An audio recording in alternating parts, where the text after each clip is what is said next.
Bueno, vamos a dar comienzo a al segundo encuentro, donde hoy tenemos el gusto, es una invitada especial, nuestra expositora es la licenciada María Victoria Pavesio, y ella va a trabajar un tema que nos inquieta mucho, convoca, que es trabajo docente en contexto de pobreza urbana y pandemia, notas provisorias. María Victoria es profesora y licenciada en Ciencias Antropológicas, becaria doctoral de CONICET, integrante del Centro de Estudios Antropológicos en Contextos Urbanos, CEACU, que dirige nuestra querida Elena Achili, a quien la verdad que apreciamos y además coincidimos en la perspectiva que tiene en cuanto a la concepción de entender nuestras prácticas, nuestro oficio, nuestros modos de transitar este ser docente. Además, María Victoria trabaja, digamos, en la Facultad de Humanidades y Artes de la Universidad Nacional de Rosario.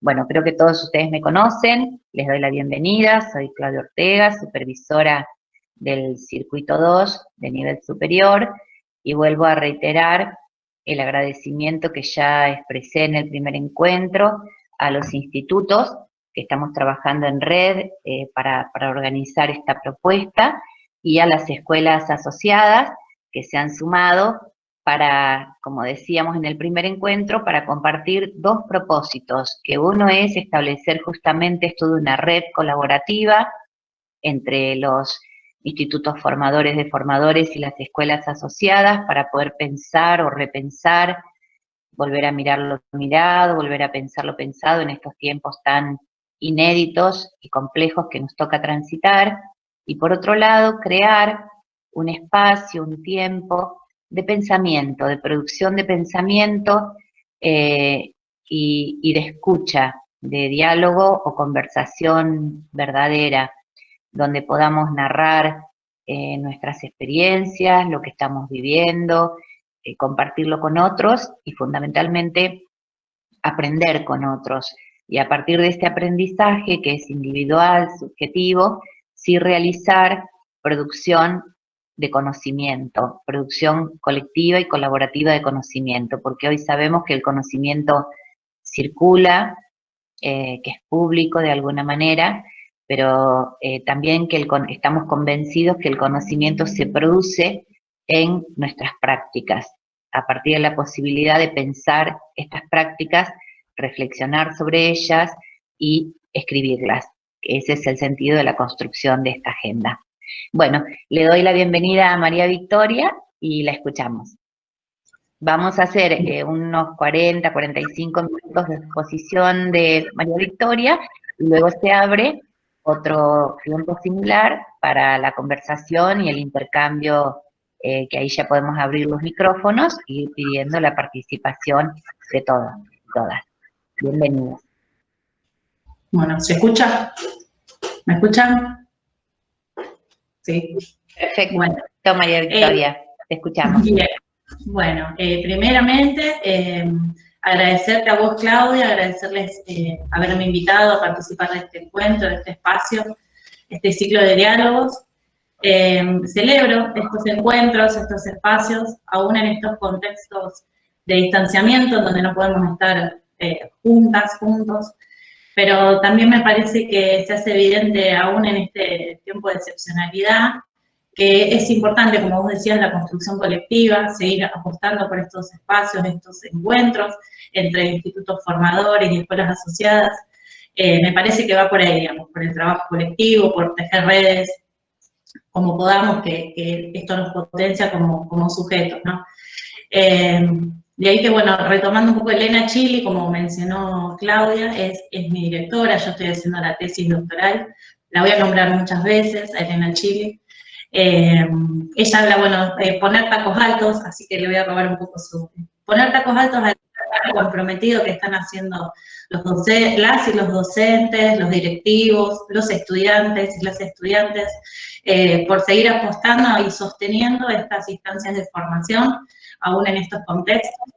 que entiendo que son experiencias formativas, aún con sus complejidades y con los bemoles que se nos están presentando, seguir insistiendo, seguir enseñando, acompañando estos procesos, así que, bueno, quería empezar por ahí.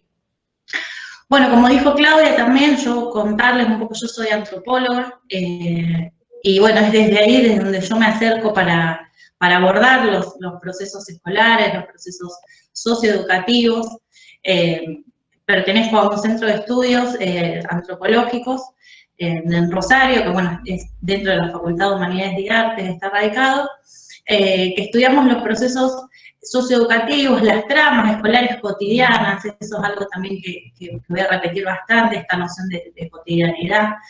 Y fundamentalmente mi trabajo, como dijo también Claudia, tiene que ver con focalizar en el trabajo docente. Así que vamos a poder, a lo mejor, si no están de acuerdo, vamos a poder discutir o ver algunas cuestiones, porque es más o menos lo que ustedes, los estudiantes de formación, o ya las y los docentes que me están escuchando tendrán para decirme algunas cosas.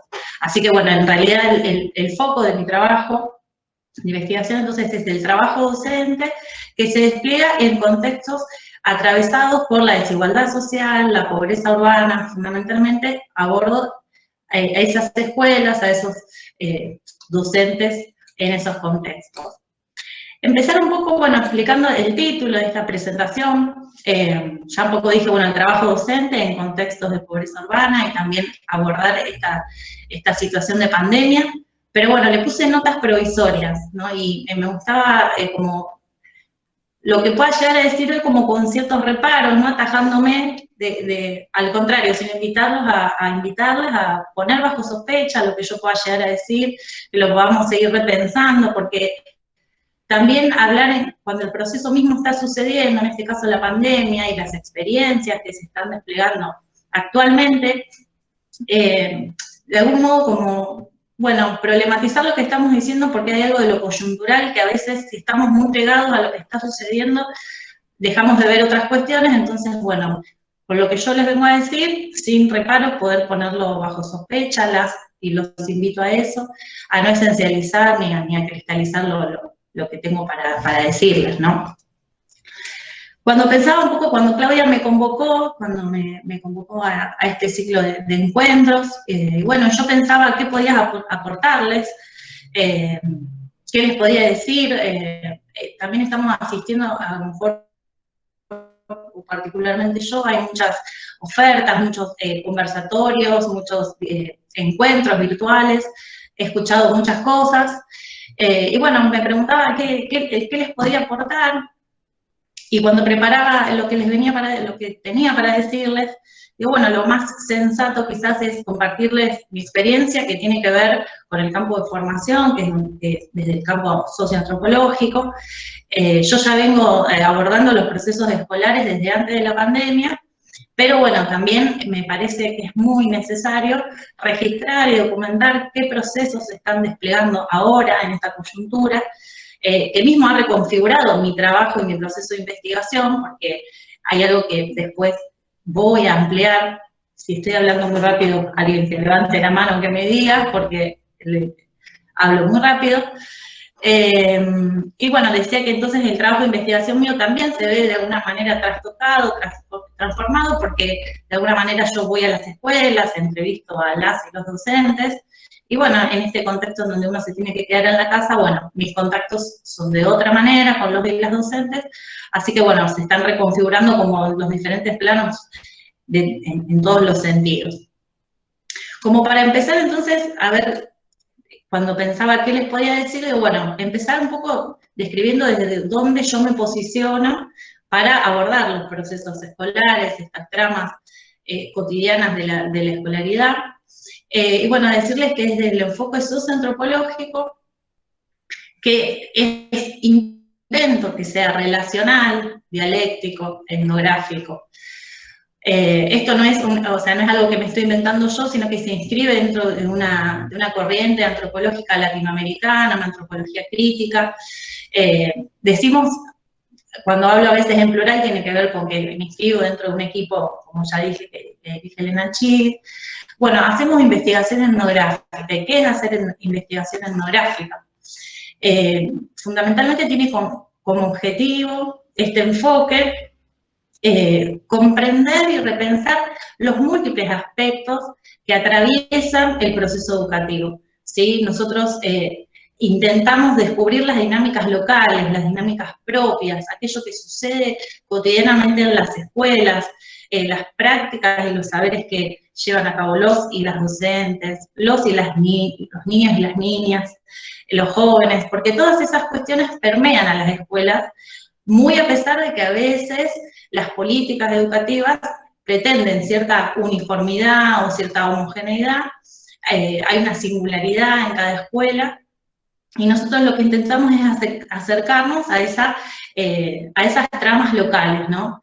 Y pensamos que no basta solamente entonces con circunscribirnos a la escuela, a lo que pasa allí como institución, sino que hay un montón de otras dimensiones que atraviesan las escuelas, ya sea el contexto barrial, cultural, las políticas, las tramas urbanas, familiares, todas esas dimensiones que ingresan a la escuela.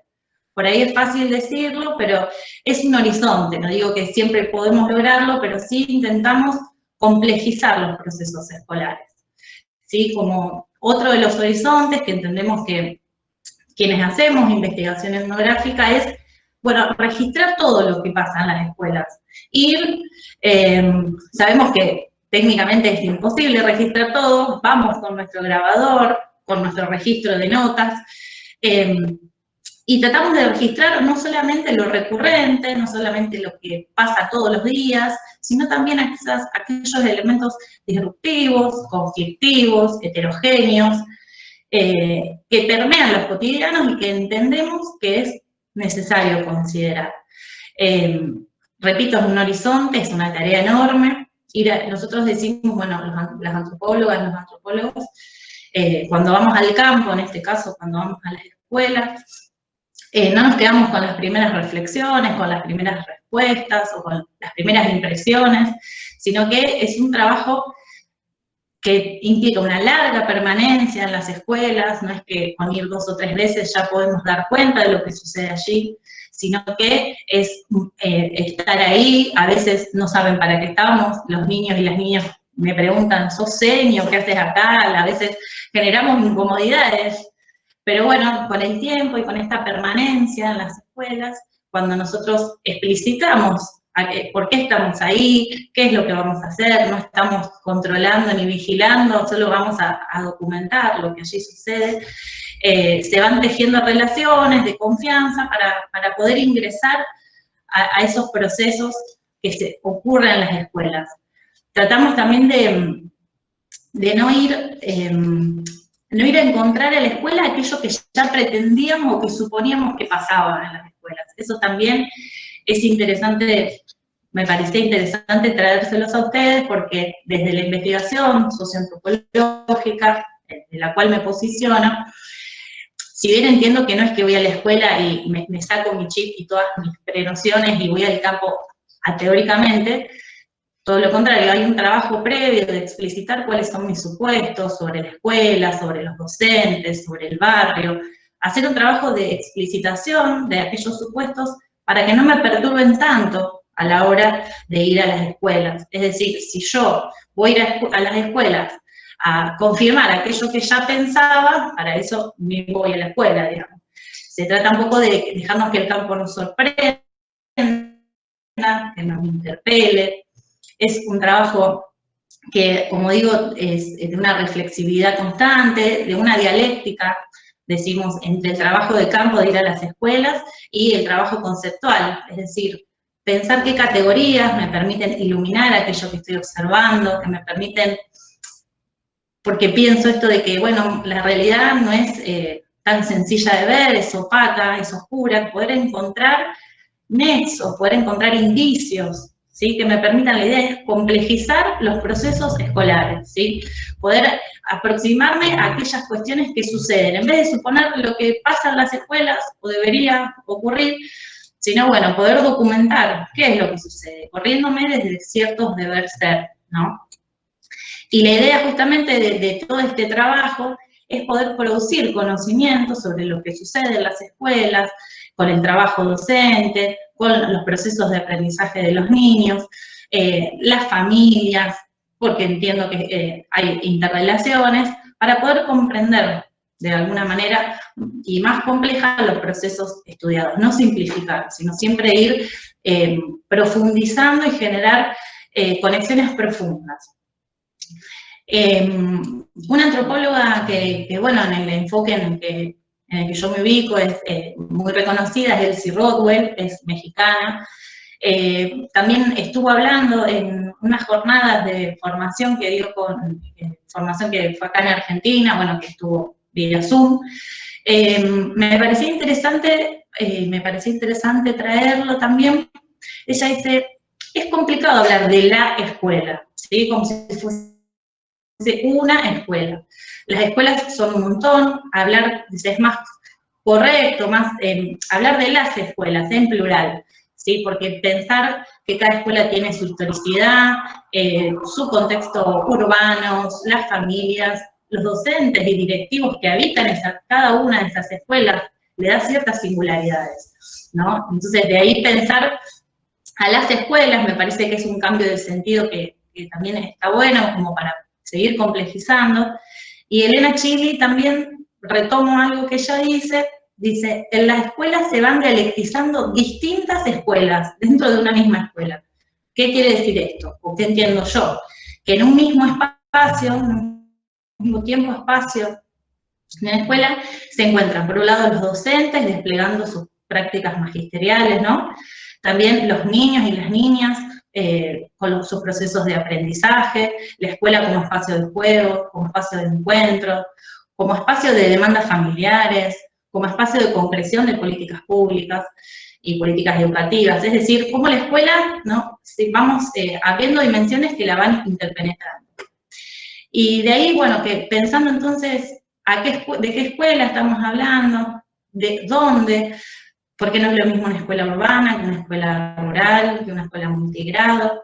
De ahí entonces una categoría que también me parecía interesante traer con ustedes porque tiene que ver con el enfoque desde donde investigo, es el de vida cotidiana.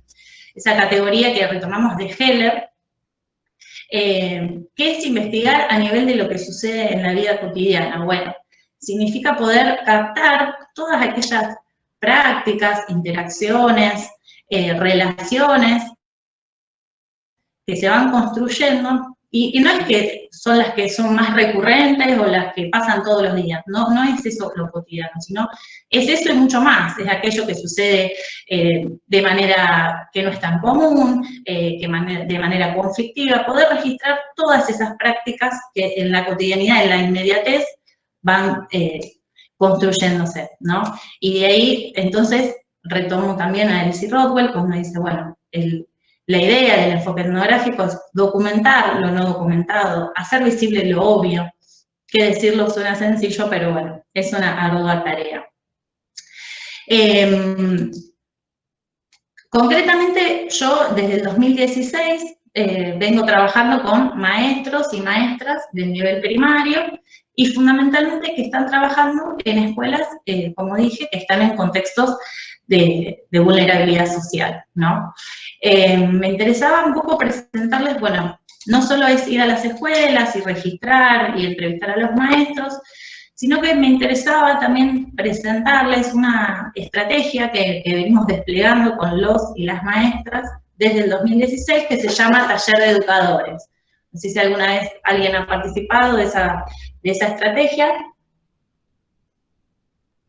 Pero bueno, el Taller de Educadores tiene una historicidad que ya en los 80 y en los 90, Elena Chili en Rosario, Graciela Batallán en Buenos Aires también, han llevado a cabo el Taller de Educadores, que a su vez retoma los lineamientos de un chileno que se llama Rodrigo Vera.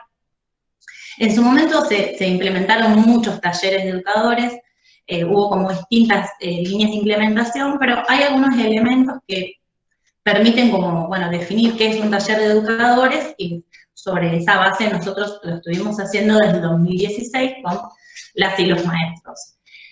Fundamentalmente es un espacio de construcción, es grupal, es colectivo, que apunta a poder repensar y a modificar en todo caso las relaciones pedagógicas, construir nuevos esquemas que permitan pensar otras prácticas o argumentar las que ya venimos haciendo, pero quizás no están objetivadas. Nosotros lo hicimos en convenio con AMSAFE en 2016, pudimos hacerlo también en 2019, el año pasado, y replicando una experiencia que Elena Chili había llevado en los 90 también, y nos parecía muy interesante recuperar esa experiencia porque el taller tiene objetivos, tiene una planificación, y entonces al poder retomar eso que ya se había hecho en los 90, nos permite también generar información y construir información para poder ver continuidades y transformaciones en lo que hace al trabajo docente fundamentalmente. De ahí que entonces mantener algunos criterios de aquella convocatoria nos permite también el análisis en ese sentido.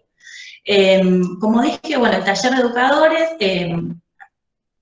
lo hicimos una convocatoria a partir de docentes que se desempeñaban en escuelas insertas en estos contextos de mayor conflictividad social y en contextos de pobreza, y eran maestros que asistían, maestros y maestras, de manera voluntaria. No se les daba certificación, así que, y encima del horario, en 2016, eran los viernes a las 6:30 de la tarde, cosa que los docentes decían, los y las docentes, bueno, tenemos que tener mucha voluntad para venir acá un viernes a las 6:30.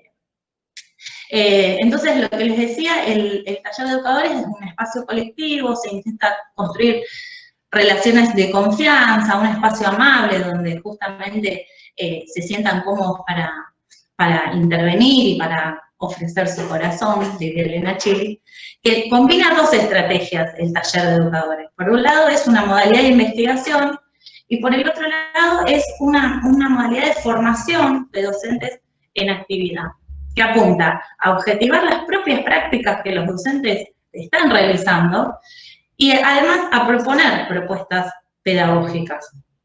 En ese sentido, Elena Chili no se cansa de decirlo, o sea, no es un espacio de catarsis ni un espontaneísmo que cualquiera dice lo que quiere, sino que en cada encuentro hay objetivos, se trabaja sobre registros escritos.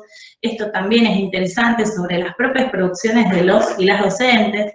Se les pide que registren una clase, que describan el grupo clase, que historicen un poco su escuela, y a partir de esos documentos que los docentes y las docentes construyen, poder argumentar qué prácticas llevan a cabo, visibilizarlas, porque muchas veces lo que sucede es que al estar tan inmersos en la escuela, en la vorágine del día a día, se rutinizan ciertas formas, se cristalizan ciertas maneras y ciertas prácticas que no vemos porque estamos inmersos en esa cotidianidad. Entonces, poder generar estos espacios colectivos con determinados objetivos, donde trabajen sobre ciertos escritos, poder objetivar las prácticas, bueno, qué es lo que están haciendo, cuáles son las planificaciones, poder generar entonces estos espacios de reflexividad, como también decía Claudia, sobre las prácticas y los sentidos, ¿no?, que vamos construyendo. Hacer visibles aquello que no vemos, porque estamos inmersos, ¿no?, en este quehacer y que se van rutinizando ciertas formas. Y no lo vemos por la vida con la que a veces se presenta. De ahí que entonces en los talleres lo que se busca es problematizar, bueno, cuáles son las conflictividades, cuáles son las problemáticas, aquellas perturbaciones que vivencian los docentes como condicionantes o que dificultan los procesos de enseñanza y aprendizaje, que, como digo, se naturalizan, se rutinizan, entonces, bueno, estos espacios para darle visibilidad. Como les decía, entonces, no se trata de lógicas espontaneístas del taller, hay una planificación. Nosotros, en general, hemos sido 3 personas que vamos y que coordinamos, se registra lo que sucede en esos espacios, que no pueden ser de multitudinarios, sino que más bien se apuesta a que sean grupos más reducidos, de 20 a 25 docentes. Es un trabajo sistemático y riguroso, ¿sí? Insisto en que no es mera catarsis. Y bueno, y por el otro lado también me interesaba comentarles que la lógica del taller, justamente lo que supone también es desechar algunas modalidades donde vienen personas externas a decirles a los docentes y a los docentes qué y cómo tienen que enseñar.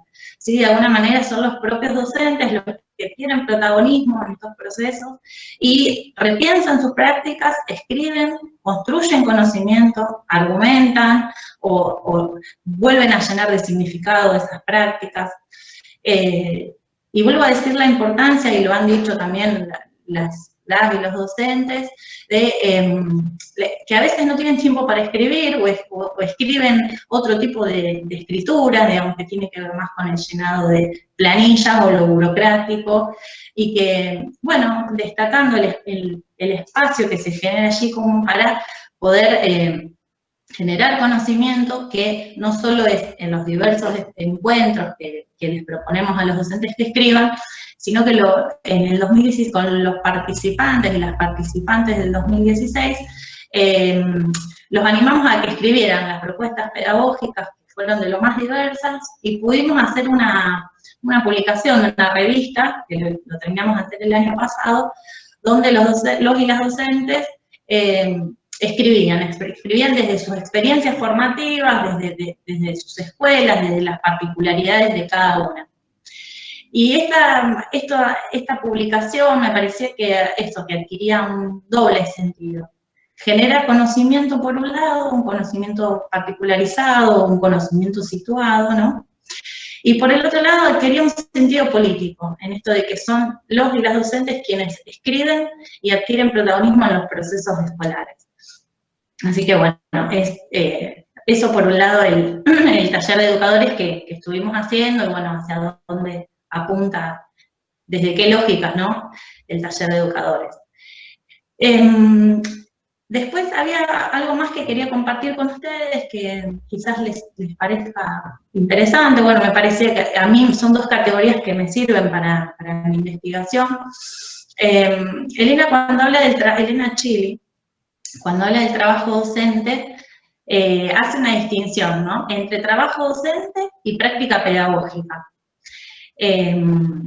Quizás ustedes sí estén de acuerdo conmigo en que, bueno, el trabajo docente se construye centralmente, aunque no únicamente, alrededor de los procesos de enseñanza y aprendizaje, ¿no?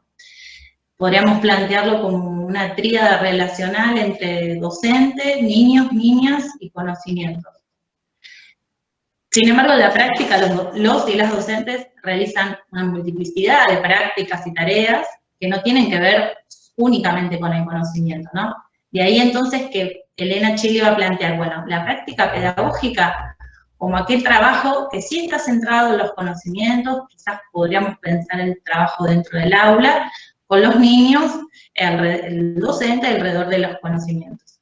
Y Elena va a decir, el trabajo docente integra esta práctica pedagógica, pero la trasciende. O sea, además el docente de estar en el aula, de co-construir conocimientos, integra una multiplicidad de prácticas y relaciones, desde reuniones, cuestiones vinculadas a lo mejor a la alimentación, censos, actos, visitas a familiares, etcétera, etcétera. Ustedes podrán completarlo como más les parezca. Esa es una distinción que me parece interesante para seguir abordando el trabajo docente.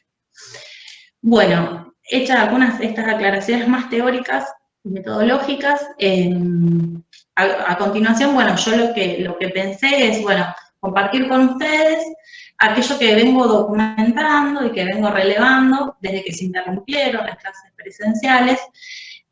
Fundamentalmente tuve contacto con maestras y maestros de dos escuelas, a las que por cuestiones de anonimato, eso es algo también que manejamos siempre, voy a decir A y B, pero bueno, principalmente hablar de que, bueno, en estas dos escuelas, en estos contextos que son de Rosario, de nivel primario, están ubicadas en contextos de pobreza, y me parecía como empezar diciendo, bueno, yo voy a hablar de que se produce educación a distancia.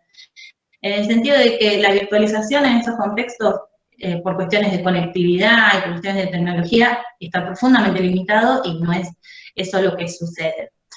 Y después plantear también, a partir de lo que vengo relevando en este tiempo, que hay indicios de reconfiguraciones del trabajo docente en esta coyuntura, ¿sí?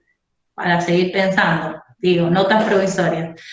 En este tiempo también escuché a Flavia Tejeda, no sé si la han escuchado, ella habla de, bueno, retomando a otra autora, habla de migración forzada. En este tiempo estamos asistiendo a una migración forzada de miles de niños, de niñas y de docentes que pasan de desplegar las prácticas escolares en la escuela a pasar a realizarlas en la casa. Dice, hay una migración, no a la virtualidad, sino que ahora están en sus hogares.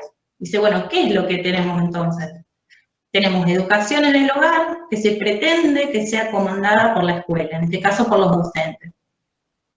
Y otra cuestión que Terigi menciona, que a mí me parecía interesante, ¿no? Es que aunque parezca paradojal, no asistir a la escuela en la actualidad forma parte de los cuidados que el Estado establece como necesarios para en este caso, evitar la propagación del virus, ¿no? Cuando hemos escuchado que desde el Estado nos digan que no hay que ir a la escuela, digamos, pero bueno, esto que parece paradojal, pero hoy forma parte de los cuidados, la interrupción de las clases presenciales.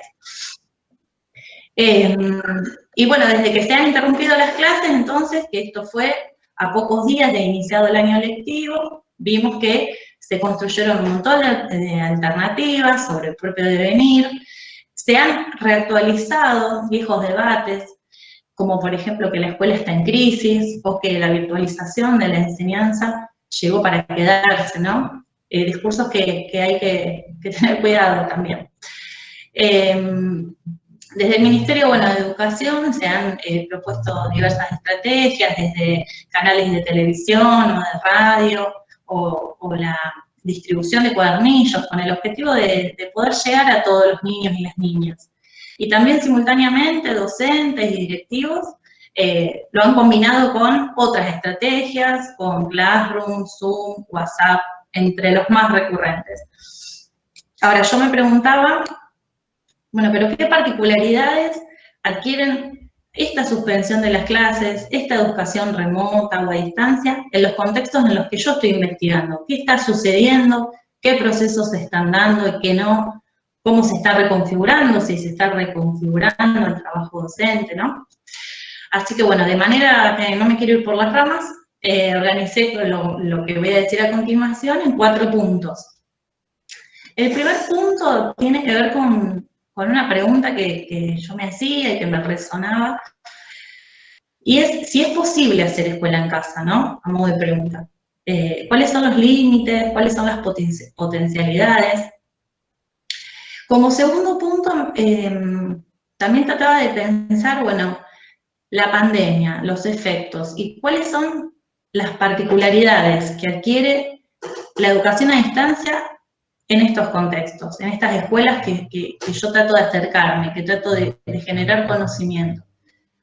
Como tercer punto, pensar qué está sucediendo a nivel del trabajo docente. Hay una intensificación laboral, hay reconfiguraciones de los procesos, a nivel más del trabajo docente. Y como cuarto punto, bueno, ¿qué otras formas los docentes están elaborando? Otras formas de enseñar, de acercarse. Lo pensaba como hacer pedagogía andando. Inés Dussel, que es, también les recomiendo, estuvo dando muchas charlas, habla de pedagogías de la emergencia. Bueno, me tomar agua. Bueno, con respecto al primer punto, entonces, si es posible hacer escuela en casa, me parecía que antes, en realidad, de responder esa pregunta, era interesante preguntarnos o problematizar, bueno, ¿qué entendemos por hacer escuela? ¿No? ¿Qué es hacer escuela? Quizás coinciden conmigo, o lo que yo pienso es que la escuela no se circunscribe a un edificio, o a las paredes, o al aula, Es decir, entiendo que puede haber escuela en una plaza, en una biblioteca o al aire libre. Pero bueno, hay algunos elementos que sí, entiendo que condicionan o configuran que es hacer escuela y que me parece interesante que lo charlemos. Inés Dussel, ahí sí la vuelvo a retomar. Ella dice, bueno, hacer escuela, las escuelas se configuran como un tiempo-espacio otro, va a decir, diferente al ámbito doméstico o al ámbito familiar.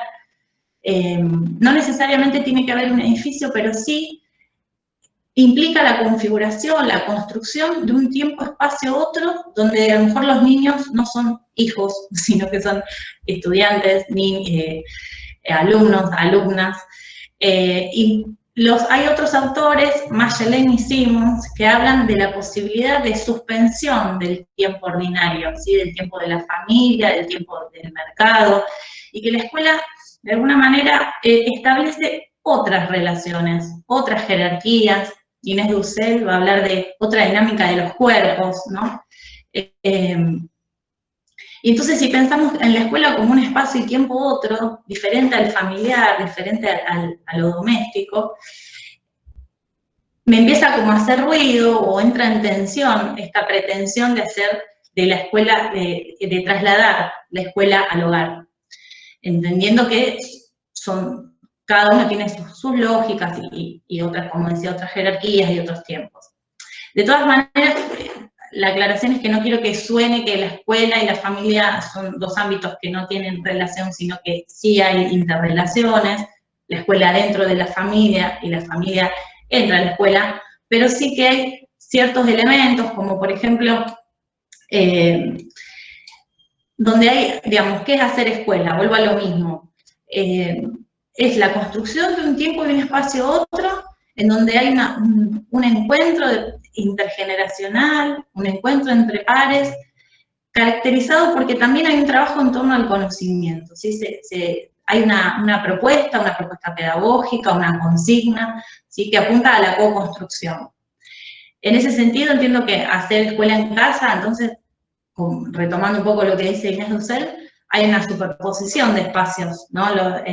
La escuela deviene multifunción, se mezcla de alguna manera lo escolar, lo laboral, el espacio de cuidado, el espacio de la comida, y también sucede por el lado de la escuela, quizás en vez de centrarse en torno al trabajo con el conocimiento y a eso que se da en un tiempo, espacio, otro, en esta coyuntura tiende a diluirse a la realización de tareas, ¿no? A veces queda como que, bueno, estoy enviando tareas, la escuela es hacer tareas, y creo que la escuela es mucho más que eso, ¿no?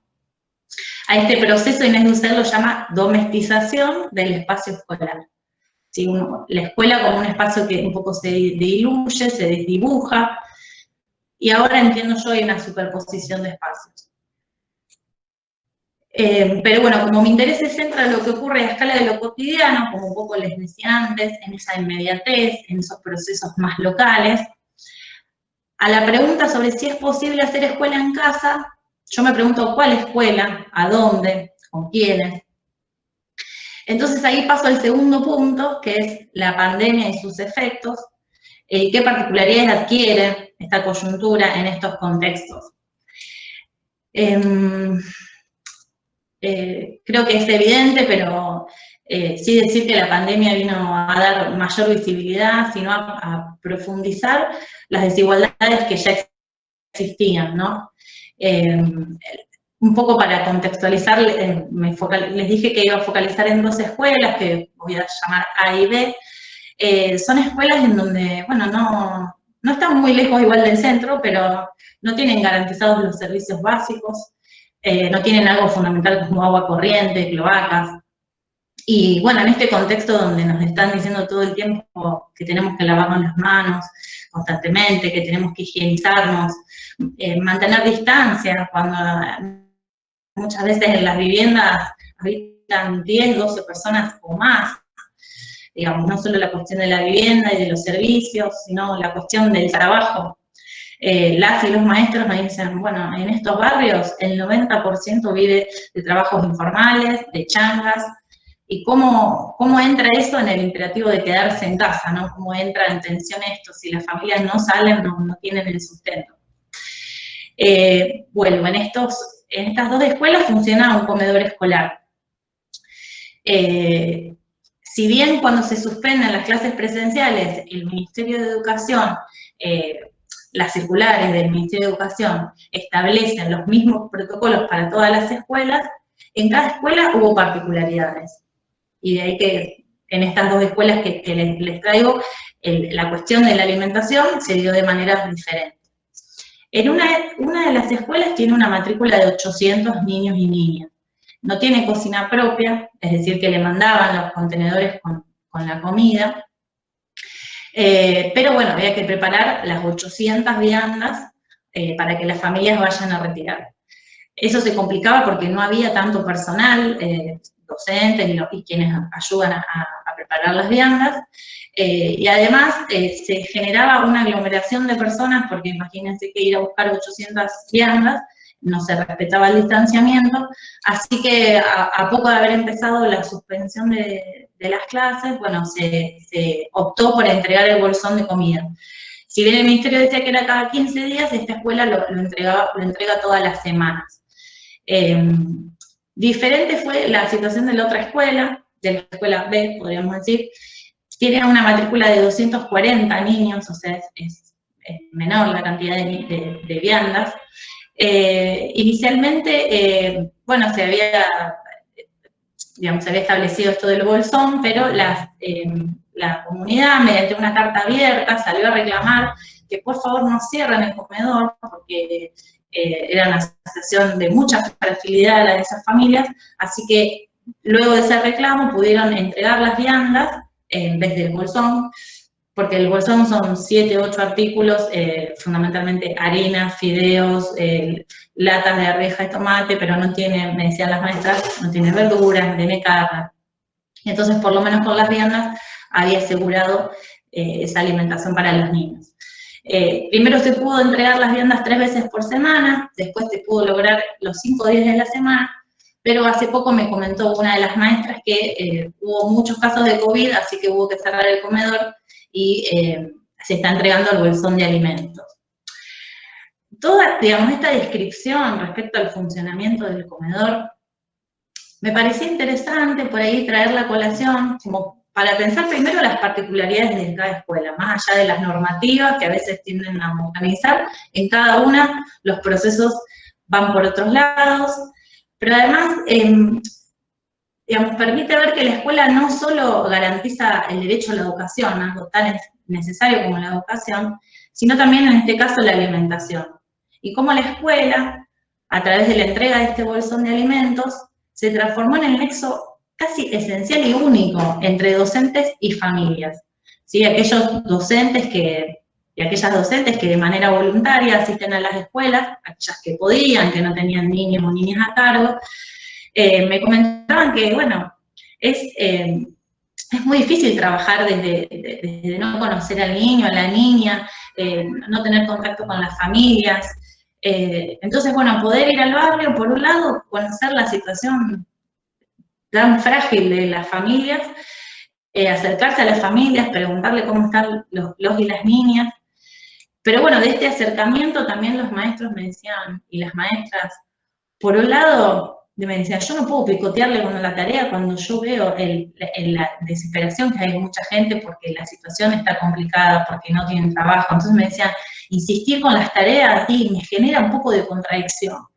Y por el otro lado, ¿qué pasa con el acompañamiento de las familias, ¿no? En estos procesos, en esto que decimos, bueno, los procesos se despliegan en la casa, se pretende que sea comandado por los docentes, pero en la casa están con las personas que los cuidan, con las personas adultos, padres, madres o quien esté a su cargo.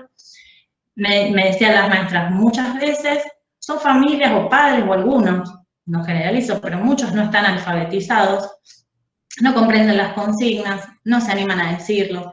Entonces, de ahí pensar, bueno, ¿qué posibilidades concretas tienen estas familias, algunas de estas familias, de acompañar los procesos de escolarización de los niños? ¿No? Entonces, también retomo este imperativo de hacer escuela en casa. Me pregunto también si no conlleva cierto implícito o cierta concepción romántica del hogar, en donde se da por supuesto de que hay ciertas condiciones dadas, tanto desde lo material, como que hay adultos dispuestos a acompañar, que hay armonía, tranquilidad. Yo lo que puedo relevar en la práctica es que las situaciones son situadas, las condiciones objetivas de estas familias son de mucha mayor complejidad, no solo por cuestiones habitacionales, como ya les mencioné, sino también por las cuestiones, no sé, desde la conectividad, les decía antes. Bueno, acá la educación virtual, la enseñanza en el plano de lo virtual no va, los docentes y las docentes se tuvieron que volcar al formato papel. Sí, eso es como una reactualización de viejos soportes, porque hay maestros y maestras que me decían ya no estaban acostumbrados a trabajar desde la fotocopia, desde el papel así, bueno, desde esa manera, como reactualizar ese soporte. ¿Qué pasa con respecto al uso del celular?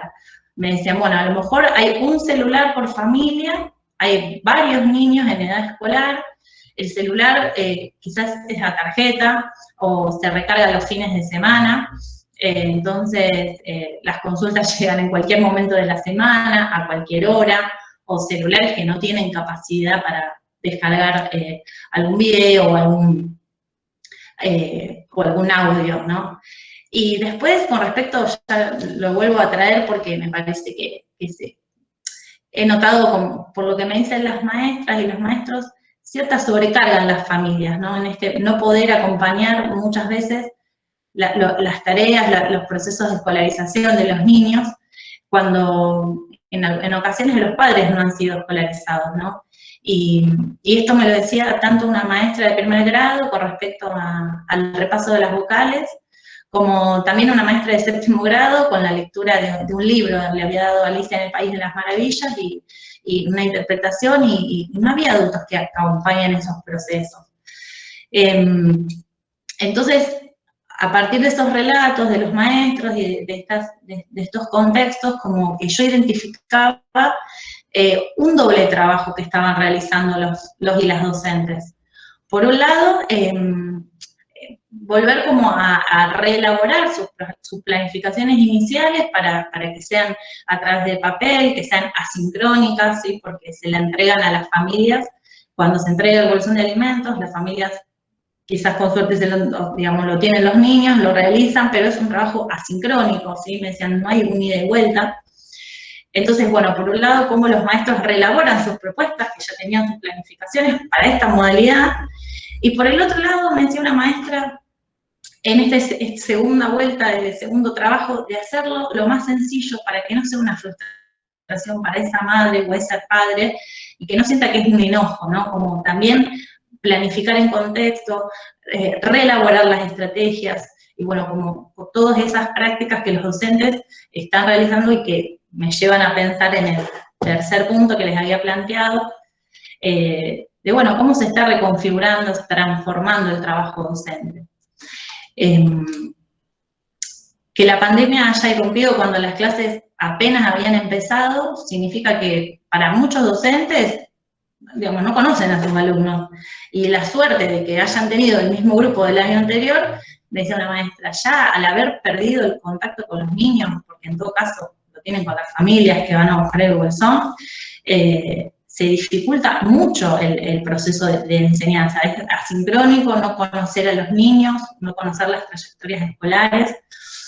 Entonces, bueno, como lo que yo pude identificar es que estos maestros de estas dos escuelas, entre las primeras tareas que tuvieron que hacer es recolectar la mayor cantidad de teléfonos, intentaron armar grupos de WhatsApp, los teléfonos sacarlos de donde sea, padrones, formularios, planillas. La verdad es que los grupos de WhatsApp no funcionaron por los motivos que les dije antes, quizás de un grupo de 30 familias contestaban 4, 5, de ahí que entonces se volcaron al formato papel, con la idea de poder llegar a todos los niños y las niñas. Algo que también, por lo que pude conversar con los y las docentes, es el trabajo en pares, en grupos, el trabajo colaborativo entre los maestros y las maestras, tratando de unificar criterios, para mandárselo, por ejemplo, los diferentes primer grado, tratar de armar las mismas planificaciones, así con los otros grados, trabajar en conjunto.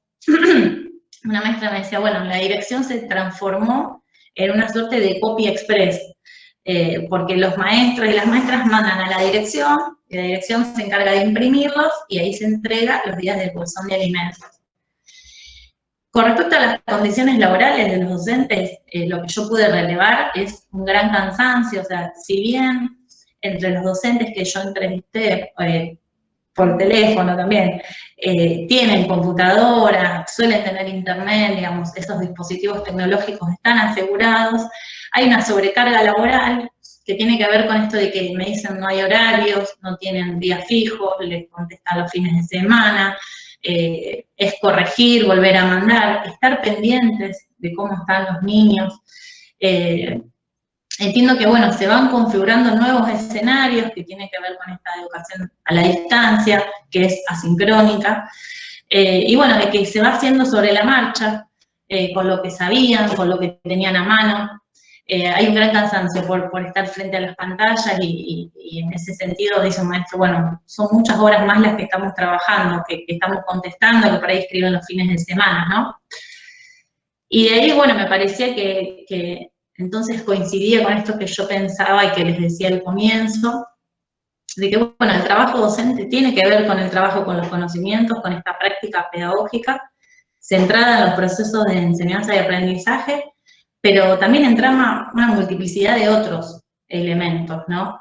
Esto de los maestros y las maestras que pueden asistir de manera voluntaria a la escuela, para ponerse en contacto con las familias, entregar las actividades. Todas estas cuestiones nos habla de o llamarlos por teléfono, o mandarles un video a los que contestan, preguntarles cómo están. Es decir, todas estas tareas que me hablan a mí de una mixtura y una multiplicidad de tareas que efectivamente hacen los docentes, ¿no? Por un lado, este trabajo más con los conocimientos, planificar, secuenciar, organizar los contenidos con la difícil tarea de convocar a los niños, y también otras actividades que no se hayan directamente vinculadas con el conocimiento que realizan los docentes, que tienen que ver desde recolección de información, visitas a las familias, preguntarles cómo están, solicitudes, reuniones, plenarias. Me decían, bueno, si alguna familia no había ido a retirar el bolsón, se organizan y se lo alcanzan a las familias. Como decía, el no estar en contacto con los niños y las niñas es, ni siquiera desde la virtualidad, solo a través de las familias, es como de los obstáculos más potentes que yo pude relevar y que están fragmentando los procesos de enseñanza y aprendizaje, ¿sí? Trabajar desde el desconocimiento del nene, del niño, de la niña. Como me decía una maestra, cómo alfabetizar así, a la distancia, sincrónicamente. Y además también algo que me decían las maestras, es que ya pasaron muchos meses desde que se interrumpieron las clases.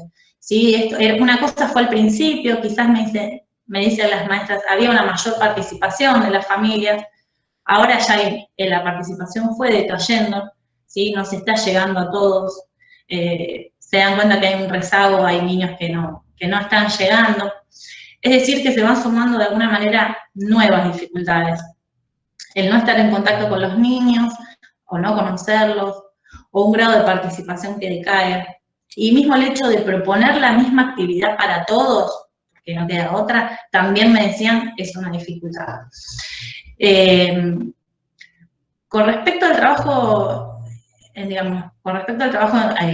sobre los contenidos, digamos, qué enseñar, también es un eje sobre el que los docentes me decían que era problemático, ¿no? Si bien el cuadernillo que envió Nación había llegado a las escuelas, las maestras y los maestros me decían, bueno, mucho no lo pudimos utilizar, o usamos algunas cosas, otras no tienen en cuenta la realidad de los niños, o son actividades ajenas, o les parecía complicado articularlo con sus propias planificaciones. Así que, bueno, en la medida de lo posible, tratan de la modalidad de trabajo de los y las docentes es el trabajo en ponerse en contacto entre ellos, generar propuestas en conjunto y entregarlas mediante el bolsón de cuando van a buscar el bolsón de alimentos. Otro de los puntos, y bueno, no sé si estoy hablando rápido, si estoy aburriendo, no sé, dígame algo, es, bueno, cómo hacer pedagogía andando. ¿Qué otras formas de enseñar se están construyendo? Algo que retomo que dice Inés Dussel y que me parece interesante también es que, bueno, dar una clase no es repartir tareas, aunque a veces parezca que todo se está simplificando allí, es algo mucho más complejo que implica diálogos, interacción, un vínculo, el trabajo en torno al conocimiento. También Inés Dussel dice, al principio quizás no se sabía por cuánto iba a ser esto, lógicamente, y al principio dice, hubo como una compulsión por enviar tareas y por llenar espacios y porque los chicos estén ocupados y a lo mejor eran actividades sin sentido y que generaban más sobrecarga a las familias. Pero bueno, yo lo que pude documentar es que eso se fue como bajando un cambio, que se mandan actividades más cortas, una consigna, que se intentan que sean propuestas con sentido. Y algo que también pude documentar, que me parecía interesante traerles a ustedes, un maestro me decía, bueno, yo quiero promover la autonomía del estudiante, la autonomía intelectual, en la medida de lo posible, y aliviar un poco la carga a las familias. No picotear la cabeza con las tareas, ni hacer choclos de actividades, porque genera sobrecarga a las familias, no lo pueden hacer los niños, y con la idea de seguirlos convocando, ¿no? Entonces, uno de los maestros dice, bueno, yo aprovecho cuando le imprimo las actividades y las llevo a la escuela, se las doy a las familias, y les digo que lo hagan solos, que lo hagan como puedan, y yo después les mando audio, les mando videos, o les pido que me las traigan de vuelta, y yo se las corrijo, porque en esta conversación que es a destiempo, y que aunque sea lerdo, que ellos puedan ver que yo se las corrijo, y que los niños y las niñas vean que lo que hacen al docente le interesa, y que vean que le pongo una frase, o un muy bien, y bueno, o hacer actividades más artísticas, pero Inés Dussel también lo dice, pensar que a veces menos es más, y a lo mejor con una consigna, una actividad que tenga sentido, ¿no? Poder convocar a los niños desde ese lado, ¿no? Me parecía que es interesante, y esto lo relevé, digamos, el trabajo colectivo, el que se intente que a los chicos les interese, que sean propuestas con fundamento, con argumento, orientadas a que no sea una carga para las familias y que los niños y las niñas puedan seguir y que no interrumpan las trayectorias y estos procesos a pesar de lo difícil, ¿no? que es esta coyuntura. Destaco el trabajo de muchos y muchas de seguir convocando a los niños, de alentarlos a que no desistan, porque ya, repito, han pasado muchos meses desde que se suspendieron, y creo que la presencialidad es muy importante, sobre todo en el nivel primario, que quizás la escuela, pienso en la educación secundaria o en el nivel universitario, quizás tiene otras lógicas, ya son, bueno, como otras modalidades, pero en el nivel primario me parece que la presencialidad es irreemplazable. Pero bueno, a los fines de seguir con esta continuidad pedagógica, me parece que está bien traccionar y seguir insistiendo, ¿no? No dejar de enseñar. Como para ir cerrando, retomo algunas cuestiones que charlé, y creo que hablé muy rápido. ¿Se acuerdan que, bueno, había hablado de esto, si es posible hacer escuela en casa? Yo creo que es muy complicado, que la escuela supone la construcción de un tiempo-espacio con otras jerarquías, centrado en una actividad, en la co-construcción de conocimientos, y creo que la pretensión de trasladar la escuela al hogar genera una superposición de espacios, ¿sí? La escuela se reduce a la realización de tareas, que me parece que la escuela es mucho más, y en el hogar se superpone lo doméstico, lo escolar, lo laboral, etc. Y por el otro lado, me parece que en esta pretensión de trasladar la escuela al hogar, hay una doble evidencia que es evidente y me parece que no podemos eludir. Por un lado, entonces, que la escuela como construcción de conocimientos en torno a un diálogo intergeneracional con otros que no son los padres, un poco se diluye, y además que en el hogar faltan cuestiones y elementos esenciales como los docentes, los compañeros, los recreos, que hacen a la escuela y que es para mí irreemplazable. Sin lugar a dudas, la pandemia ha reconfigurado no solo, entiendo yo, el trabajo docente, ¿sigo? Sino los procesos escolares en general, ¿sí? Caracterizados por la no presencialidad de los cuerpos, por una fragilidad del vínculo entre los docentes y los estudiantes, también por la reactualización de viejos soportes, esto que le decía de la fotocopia, muchos me decían ya no estábamos trabajando desde esa materialidad. Entonces, bueno, entiendo que en este tiempo de excepcionalidad se hace evidente el carácter irreemplazable de las escuelas.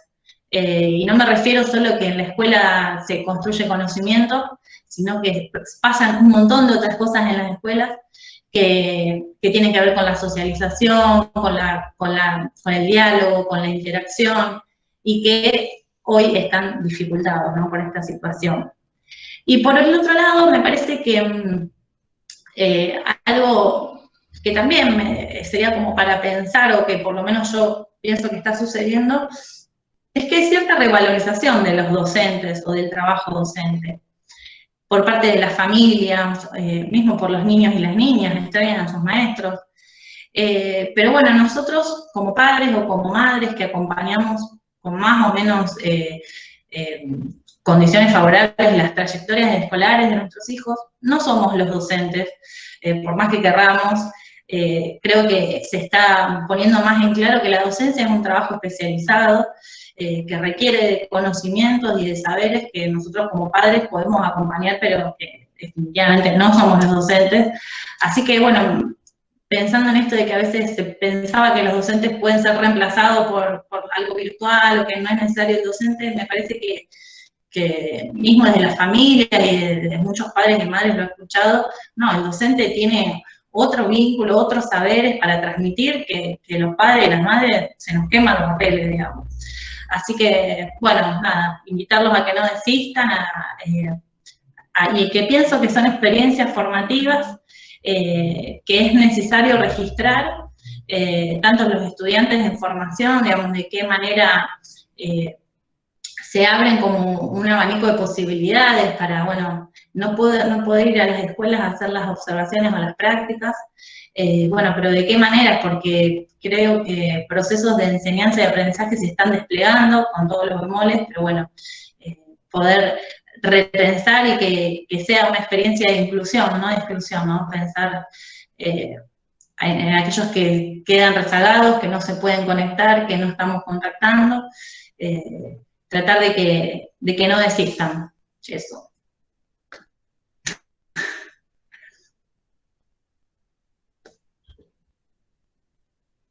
Bueno, buenísimo, Victoria.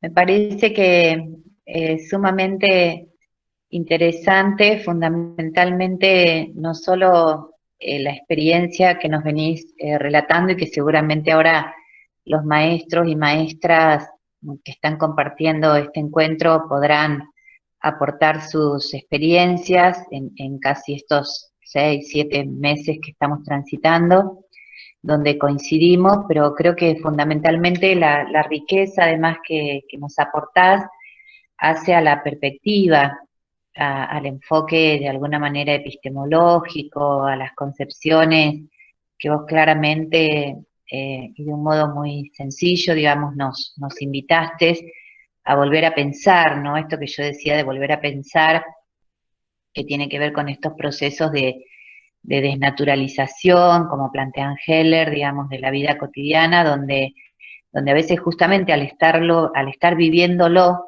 de un modo tan urgente y con lo que esto implica además con cómo el colectivo docente salimos cada uno desde nuestro lugar con la misma pasión, el mismo compromiso, intentar estar cerca y hacer escuela, sabiendo, por un lado, que estos nuevos modos constituían de alguna manera la única garantía de que el Estado y de que esta cuestión de que la cosa pública, ese tránsito hacia lo común, hacia lo de todos, estuviera presente, pero vos bien decís con las dificultades que eso trae, ¿no?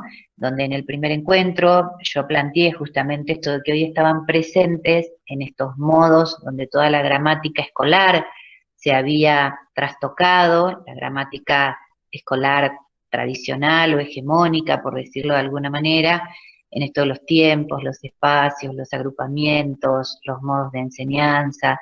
Y hoy había dos mediaciones, una primer mediación dada por esto de la educación en la distancia, entendiendo por esto de lo asincrónico, lo sincrónico, u otros instrumentos, pero que implicaba cierta introducción de nuevos dispositivos, por decirlo así, que habitualmente no estábamos habituados, ¿no? Después esto de no tener en esto entender que la práctica es mucho más que transmitir un saber, que tiene que ver primero con un vínculo humano, que se da entre ese adulto, este encuentro intergeneracional con los niños y niñas, y que esto hoy también no estaba porque no están los cuerpos, no está el encuentro, no está el recreo, no está ese aprendizaje de ese otro diferente, ¿no? Que viene con otros valores, otra cultura, otros modos de ver el mundo, y cómo ahí el niño, en esta cosa de lo colectivo, empieza a aprender esto de la cosa pública, de lo común. Y por otro lado, una segunda mediación, que es esto que vos traes muy fuertemente para abrir ahora el debate y la conversación, que es la familia. O sea, en esto de volver a pensar nuestras propuestas, nuestras estrategias, nuestros dispositivos didácticos y pedagógicos, en el sentido de que sabíamos que muchas de estas consignas, o estas actividades, o estos proyectos, propuestas que enviamos, están mediados por el adulto cuidador, como digo yo, porque no sabemos quién es, si es quien cumple la función materna, paterna, u otro, un hermano mayor, un abuelo, el que fuere, que de alguna manera lee, interpreta desde su acervo cultural esa propuesta que hoy estamos repensando y enviando, y que ahí hoy más que nunca hay que ver en esto de que las prácticas son en territorio, situadas, en el sentido de quién es ese otro, porque hoy no es directamente al niño o a la niña a la que estamos enseñando, con la complejidad que esto implica, sino que hay una mediación nueva que es un adulto que va a leer, entre comillas, esto que enviamos, por eso decíamos, bueno, qué cuentos les enviamos, qué propuestas de alfabetización, qué consignas, cómo dar que no sean consignas aisladas y sueltas, como vos bien traías, ¿no? Ahora, ¿dónde está? ¿Quiénes son esos otros que de alguna manera leen, ¿no? ¿Cuánto hay que volver a pensar en este entre, digo yo, entre, un nuevo entre, que es entre el niño, niña, a quien deseamos esto de donar la cultura, de ese diálogo intergeneracional, y hoy aparecen nuevos actores donde antes estaban cercenados al espacio de lo privado, o entraban, bueno, a veces con propuestas, con problemas, con preocupaciones, pero no como están hoy. Así que bueno, en primer lugar, muchísimas gracias. Creo que hay que recuperar fuertemente el concepto, los que tuvimos el placer de haberlo vivido, de haberlo experimentado, el taller de educadores, como vos bien decís, los aportes de Rodrigo Vera de Chile, de Elena, fuertemente, porque me parece que hoy es el modo de construcción de conocimiento. Esto de desnaturalizar esto que estamos viviendo, poder objetivarlo, poder distanciarnos, poder pensarlo, pero no en soledad, sino con un otro, ¿no? Por eso es tan importante las narrativas, el poder a partir de escribir lo que me pasa, lo que enseño, lo que vivo, y a partir de ahí compartirlos con otros para ponerlo en debate y aprender junto con otros y producir conocimiento. Bueno, abrimos los micrófonos para que vayan pidiendo la palabra, y tenemos unos 35 minutos aproximadamente para el diálogo. Quien desee, desde hacer preguntas, relatar una experiencia, una vivencia, lo que les está pasando justamente con sus niños y niñas, según el grado, o un Yo formador de nivel superior. ¿Qué tal? Mi nombre es Hilda, soy vicedirectora. No voy a hacer una reflexión, sino tirar un recuerdo. Cuando yo tenía 5 años, ¿me escuchan? Sí, perfecto, Hilda, muy bien. Jugaba en el patio de mi casa, que era un patio adelante, y nos dividía un alambrado con la familia vecina. Y recuerdo perfectamente que tenían 2 hijas, yo tengo 46, así que estoy hablando de hace 41 años atrás. Y la mamá le hacía hacer la tarea, pero hubo un día que me quedó muy grabada la imagen, porque la mamá la tenía sentada en el patio a la nena, y le decía, escribí mi mamá me ama, y le daba golpes en la cabeza. Decía, escribí mi mamá me ama, y le seguía dando golpes en la cabeza. Y bueno, es una imagen que me quedó grabada desde mis 5 años, ¿no? Pero digo, bueno, ¿qué llega a la casa? ¿Qué es lo que enviamos? Bueno, pensándolo antes, ¿no es cierto? Cuando se podía trabajar con lo presencial, pero bueno, esa imagen es como que ahora no sé por qué me vino ese recuerdo que era muy, muy gráfico, que digo, ¿por qué la maestra pidió eso? No sabemos si todas las mamás aman o de qué manera aman. Esa mamá no ama, digamos, la golpeaba a la nena. Entonces, bueno, nada, lo dejo para pensarlo, para pensar qué es lo que llega, porque es una imagen visual muy fuerte, es un recuerdo muy fuerte, ¿no?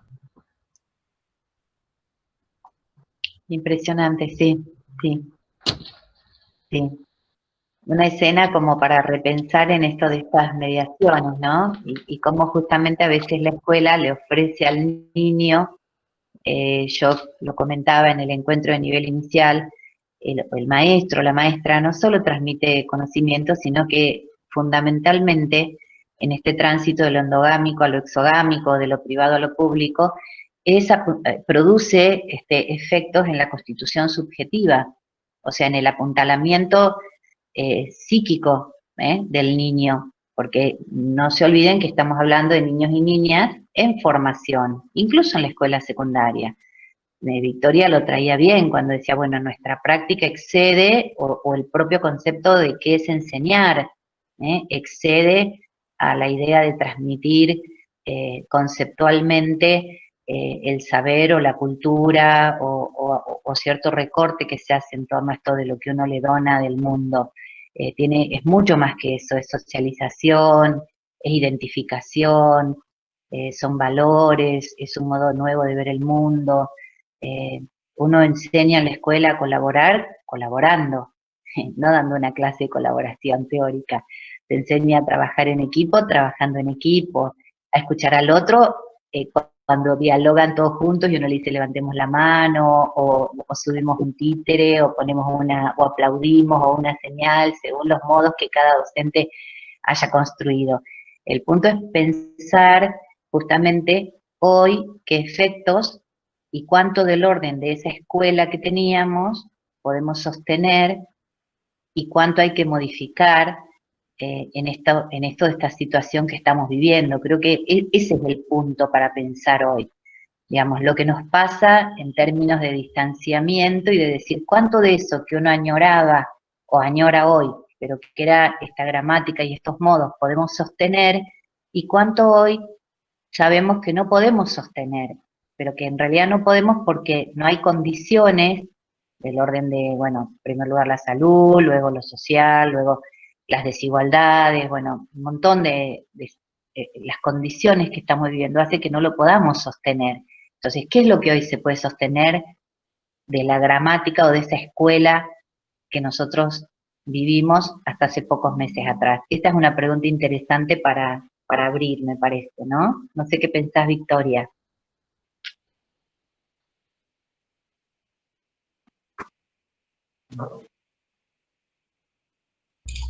¿Se escucha? ¿Sí? ¿Se escucha? Te escuchamos. Ah, ¿Sí? Yo, sí, con respecto a esto de qué queremos que siga y qué no queremos que siga, digamos. Por un lado pienso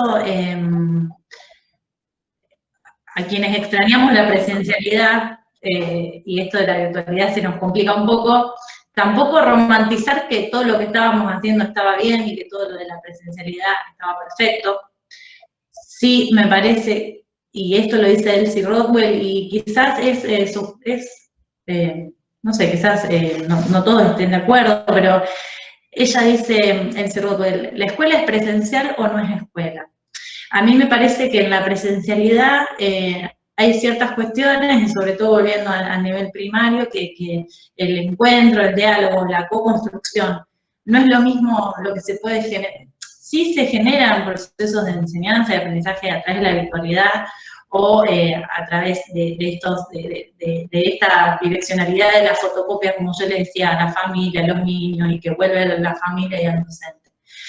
Pero me parece que hay algo de la escuela, de lo presencial, que es esencial, y que de todas maneras, y sin romantizar que todo lo que pasaba en la presencialidad, sí me parece que es un momento para aprovechar y pensar, bueno, qué queremos que siga y qué no queremos que siga. Nadie sabe cómo va a ser la post-pandemia ni cuándo. Pero sí sabemos de que a lo mejor no podemos volver otra vez a grupos de 30, de que va a tener que ser esto que le dicen híbrido, estas formas híbridas de alternar, 15 por 15, la virtualidad y la presencialidad.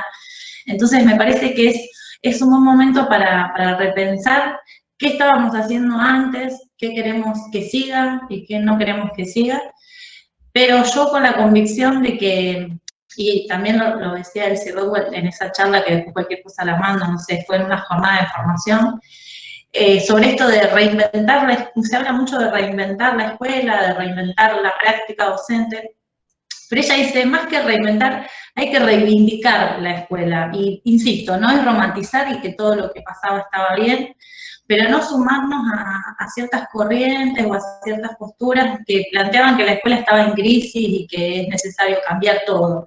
Sí, no sumarnos a esa amnesia, porque me parece que la escuela, las escuelas aportan un montón. La escuela no solo es el espacio de construcción de conocimiento, sino que es de encuentro, de diálogo, de construcción entre pares, de complicidades, de un montón de cuestiones que suceden, aunque a veces genere también desigualdad, y aunque a veces la escuela también excluya, y a veces excluimos, pero sigue siendo un espacio de construcción de lo común, como Claudia y yo, esto de reivindicar la escuela, reivindicar a los docentes, no sin más, sino que sigue la oración, y en esta reflexividad y en seguir pensando qué es lo que queremos que siga y qué no, pero con esta convicción en el derecho a la educación y en la educación pública, la escuela como espacio de que construye algo de lo común, ¿sí? Que hay un guión común, algo que nos convoca, y que bueno, no sé, me fui por la rama. No, perfecto, perfecto. Hola. ¿Alguien más? Sí, hola. Soy Elena. ¿Me escuchan? ¿Me escuchan? Sí, perfecto, Elena, te escuchamos. ¿Sí? No, con respecto a lo que yo dije del colectivo, también se trataba del colectivo, del aprendizaje juntos, es decir, los chicos juntos, ahora están cada uno en su hogar, en su casa, y realmente se extrañan, los chicos se extrañan, y extrañan al docente. A mí los nenes me están diciendo, son de 7º grado y me dicen, señor, te extraño, el afecto que necesitan aparte de su docente. Y yo digo, solamente con una mirada, nosotros cuando estamos en la presencialidad, solamente con la mirada, con la postura del cuerpo, con los gestos, con el lenguaje corporal, uno ya sabe si el chico o la niña, el niño, pudo comprender lo que queremos transmitir. Y eso ahora no se da. Si bien nosotros hacemos clases virtuales por Meet, pero no es lo mismo, digamos. Uno no le ve su rostro, no puede ver qué expresión hace. Y uno trata porque uno de este lado, desde el lado del docente, trata de enseñar, pero no sabemos, aún mismo cuando estamos en forma presencial, uno se da cuenta quién es el que aprende y quién es el que no aprende, el que le cuesta más o el que le cuesta menos. De todas maneras, nosotros conocemos los nenes que tenemos este año, yo los conozco porque son los mismos que tuve el año anterior, ¿no? Sé las dificultades que presentan, pero necesitan justamente esa presencialidad para estar al lado, para estar apuntalando, para estar ayudándolos. Uno lo hace de forma virtual, pero no es lo mismo, porque muchas veces no tienen conectividad, porque muchas veces no, por todas las falencias que hay, ¿no? Y como vos decías recién, qué dejar y qué no dejar de esto, en realidad nos afecta psicológicamente, a mí por lo menos personalmente, psicológicamente, emocionalmente, y lo que estaría bueno de esto, de lo que estamos haciendo ahora, tomarlo y dejarlo en algunas circunstancias cuando los niños tienen que faltar por alguna enfermedad, para no perder justamente lo pedagógico, ¿no? El vínculo pedagógico. Pero la presencialidad para mí es fundamental porque primero yo trabajo con mucho material concreto, construyendo el conocimiento, haciendo que el niño pueda ver matemáticas y me gusta que el niño llegue a construir el conocimiento, no dárselo como nosotros cuando éramos chicos, que nos escribían en el pizarrón la fórmula del volumen del cubo, ya está, aprendételo así. Sino que justamente construir el conocimiento a través del material concreto, de la experimentación. Eso, bueno, yo lo puedo hacer en forma virtual también, lo he hecho experiencias así en forma virtual, pero no es lo mismo, porque tampoco llega a todos, porque no todos tienen la conectividad, así que siempre están las diferencias, siempre hay diferencia y lamentablemente uno trata de que para todos sea lo mismo, pero lamentablemente no es así.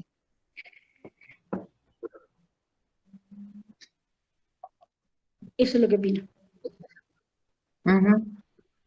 Jorgelina, que escribiste en el chat, ¿querés tomar la palabra?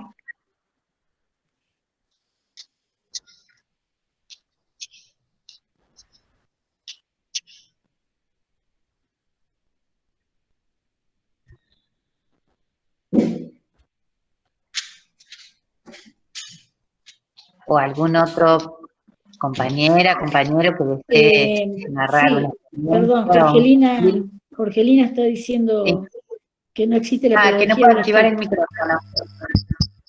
Sí. Yo voy a aportar algo más, soy Hilda, porque dejé como una impresión, siento que les dejé una imagen de una familia golpeando a un niño, no sé, les veo los rostros y me parece que quedaron...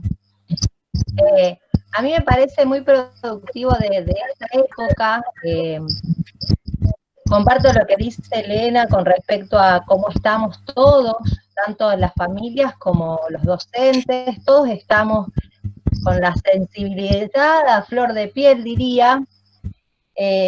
También creo que esta pandemia nos trajo un desequilibrio, un no saber qué va a suceder, un no saber qué va a suceder en lo inmediato, es decir, que nos quitó seguridades, nos quitó un piso que teníamos, porque por ahí estábamos todos corriendo la liebre, atrás de un trabajo, ¿no es cierto?, como es este sistema, que hay que... Y bueno, fue como un sacudón, un parate. Me parece muy importante, creo que nos sirve a todos esto de no tener tan claro un piso, porque a mí una de las cosas que me sorprende es que todos, tanto docentes como niños, lo que más se dice que se extraña es los recreos. Y por supuesto que reivindicando la escuela,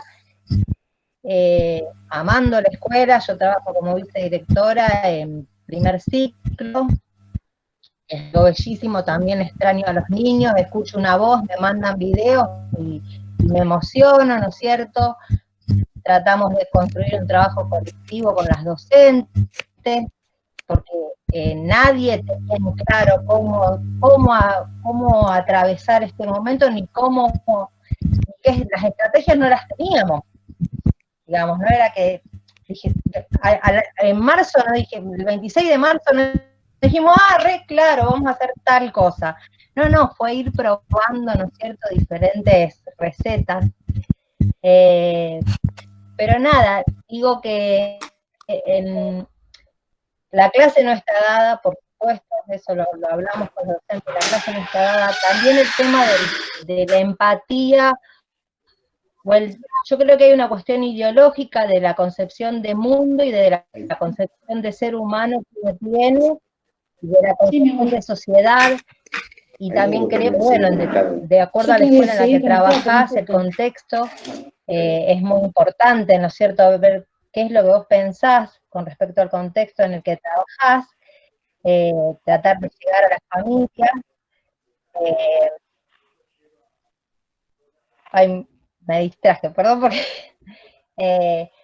no, pero bueno, esto me quedé pensando en el recreo. ¿Qué tendrá el recreo? Digo, porque más allá de que tenemos que vender a la escuela, también está bueno entre nosotros que hacemos escuela, ponernos a pensar también qué tendrá ese recreo que es tan extrañado, ¿no es cierto? Entonces, bueno, creo que por supuesto que este encuentro social en la escuela con un otro, el niño siendo él, pudiendo ser él, porque también el niño en otro espacio que no sea su hogar puede ser el mismo.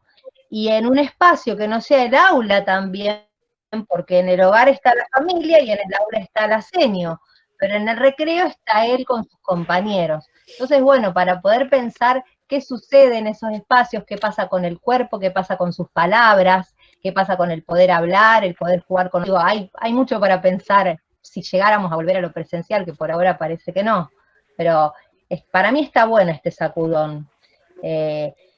Entiendo también el sobretrabajo que tenemos todos, el cansancio que es lo virtual, el trabajo de tener que corregir páginas desde una fotografía, la atención que tenemos que poner en las reuniones, pero bueno, es la forma de encontrarnos y lo importante es encontrarnos.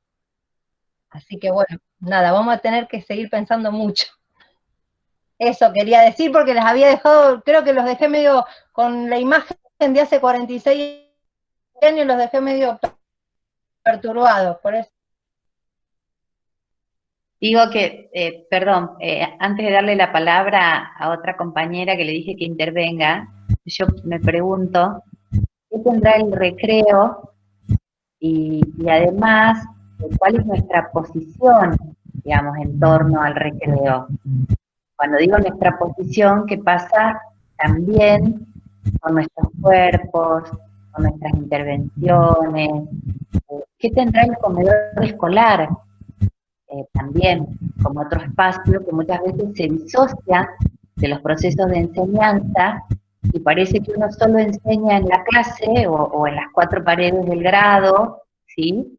Y como si en el comedor escolar aconteciera otra cosa, cuando en realidad esta tensión, digamos, que hay entre lo social o esta cuestión de escuelas con comedores escolares, por ejemplo, y parece que ahí nuestro rol se borrara, ¿no? O solo estuviera para cuidar, entre comillas, ante una situación de disciplina o de cierto control. Y fíjense cuánto enseña o cuánto se puede aprender y cuánto los chicos efectivamente aprenden, por ejemplo, en ese espacio compartido de socialización que es el comedor escolar. El comedor educa, enseña.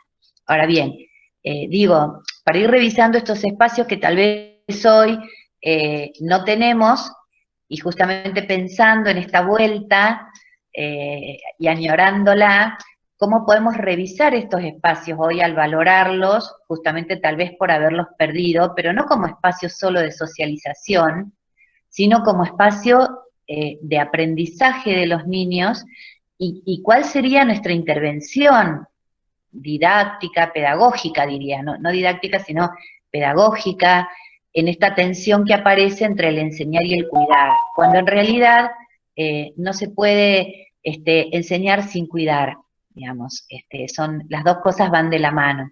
Entonces, me parece que ciertas categorías que hemos tenido como medio disociadas o separadas, esta pandemia, como bien decíamos, si bien fue un sacudón, también es una oportunidad para revisar algunas certezas con que ya veníamos en piloto automático, ¿no?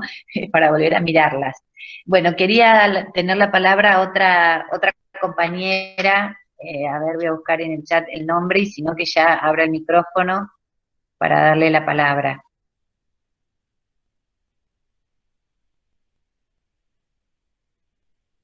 Era...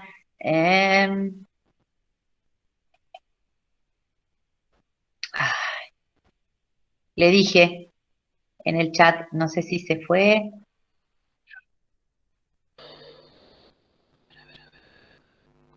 No sé.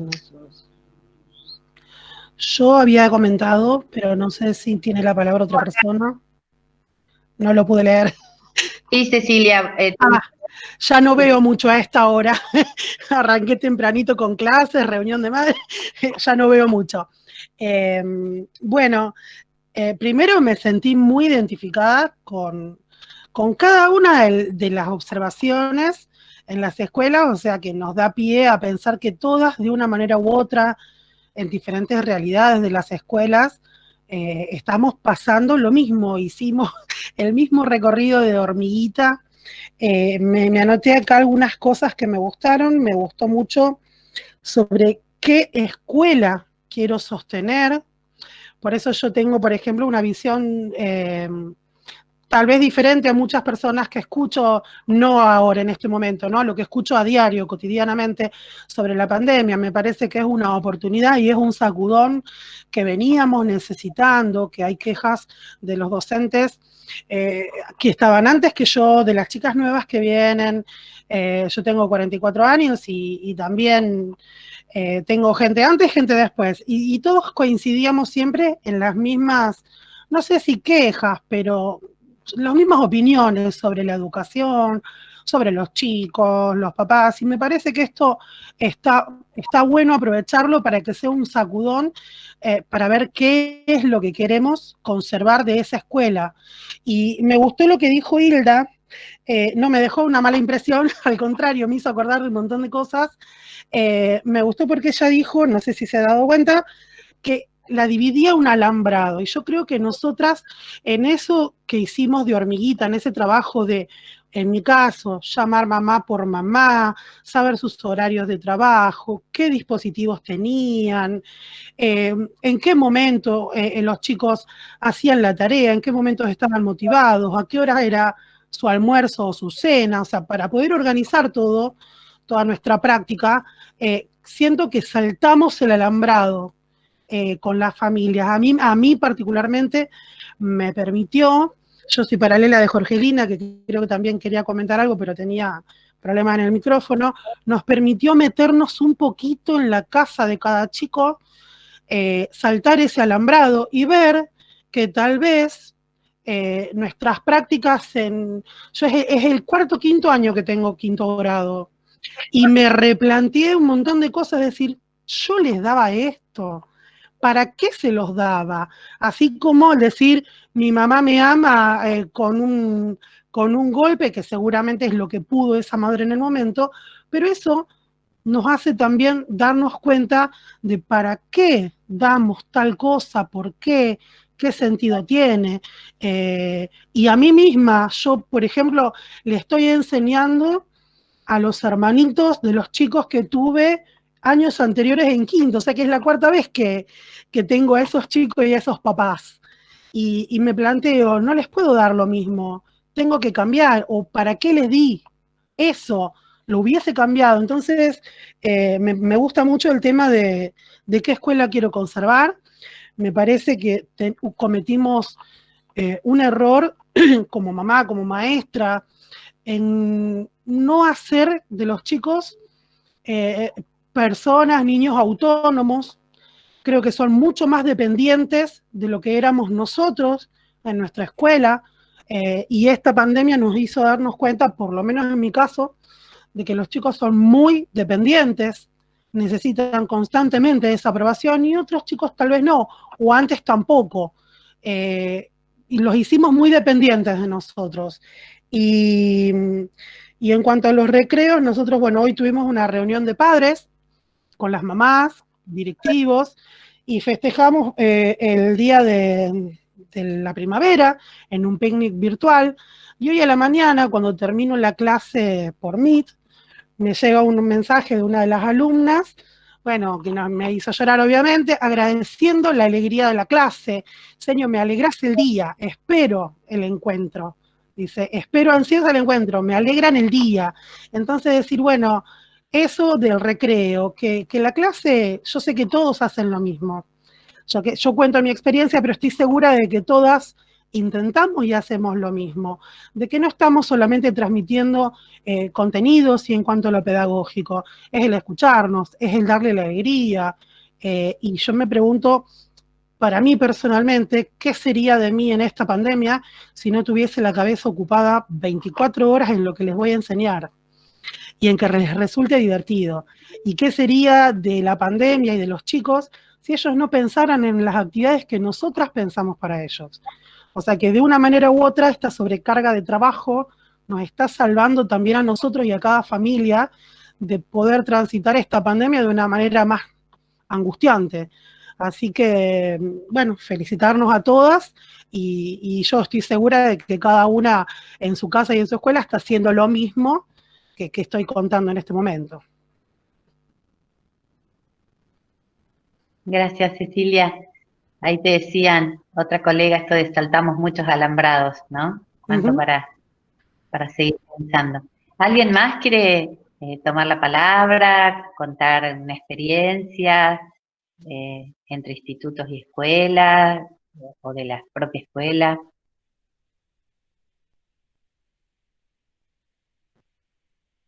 Mariana, te escuchamos.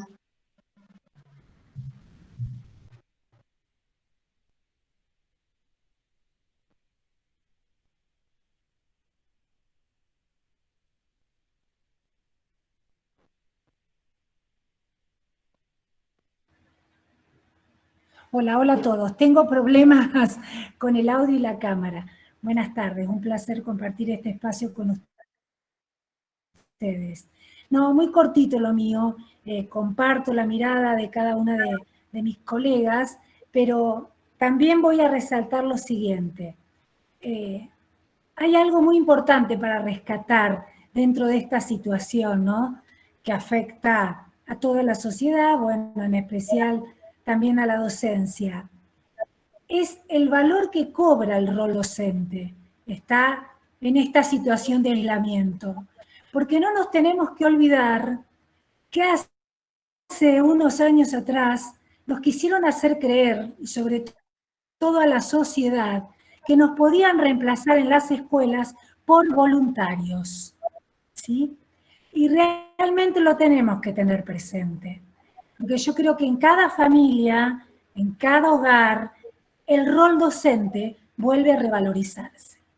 Así que bueno, también es algo para destacar. Gracias. No, gracias, Mariana. Y coincido, no sé, Victoria, ante ese triste recuerdo de nuestra historia, que si coincidís también, creo que sí, es así. Sí, de hecho creo que lo había mencionado en una de las conclusiones ya finales, que por un lado esto del carácter irreemplazable de las escuelas, por los procesos que allí se despliegan y que no tienen que ver solamente con la enseñanza, o únicamente con la enseñanza, sino la escuela como espacio de cuidado, la escuela como espacio de encuentro, como espacio donde los niños, algunos se van a alimentar. Y por el otro lado, sí, considero que hay una revalorización por parte de las familias, no sé si de los políticos que todavía no, la paritaria docente ahí no estaría como sucediendo, pero sí por parte de las familias, y bueno, yo soy madre de un niño en edad escolar y me agarro la cabeza también porque yo no soy la maestra. O sea, ahí está esta valorización de escucho de amigas, familiares, también de que, bueno, no, nos agarramos la cabeza porque los docentes tienen un saber especializado, porque se preparan para ello, hay una formación continua, hay la experiencia misma de la práctica pedagógica y de trabajo docente que siguen siendo experiencias formativas, y de ahí que los docentes, eso, coincido, hay una valorización del docente como un saber que tiene un sujeto que tiene un conocimiento especializado. Enseñar es una tarea especializada, sí, coincido, totalmente.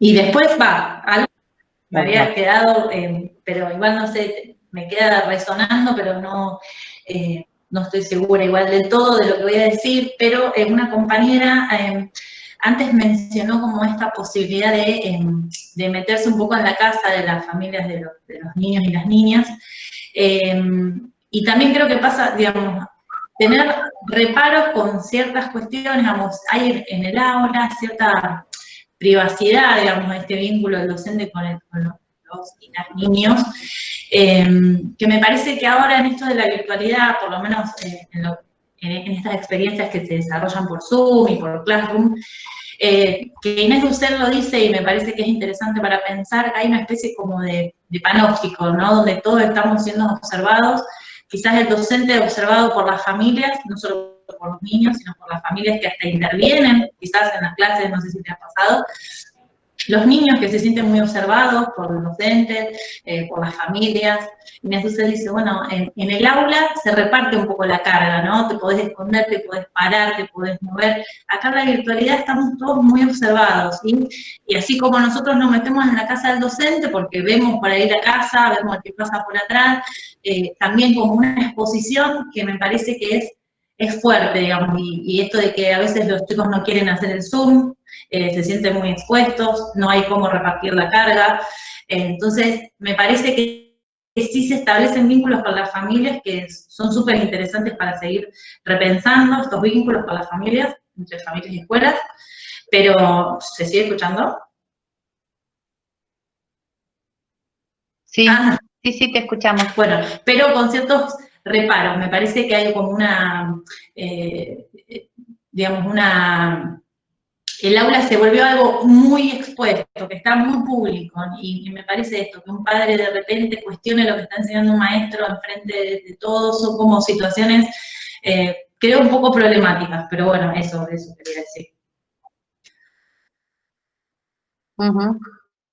Sí, es un tema para seguir pensando tal cual, esto de que hoy lo que antes era aún el ámbito del aula como un espacio privado, como un espacio de comunicación, como un espacio de conversación, que entablaba solo este maestro o grupo de maestros y maestras, digamos, con los niños, hoy, bueno, como vos bien decís, Victoria, está expuesto y mediado, ¿no? Por la presencia de estos otros que antes estaban de alguna manera en los márgenes, no es que no estaban en los márgenes, y hoy están cobrando un nuevo lugar que todavía no sabemos muy bien cuál es, y está bueno esto de pensarlo, ¿no? Por eso es de traerlo ya desde el primer encuentro, lo pensamos como una situación que nos tiene que interrogar, para ver, bueno, sabemos que quien enseña, yo sí tengo algo claro, y vos lo acabas de decir, con esto de destacar la valorización que los papás, las mamás, los cuidadores, los que están con los niños a cargo y quienes cumplen esta función acompañan, que es que desde esos lugares hay una valorización de un saber especializado que nosotros tenemos.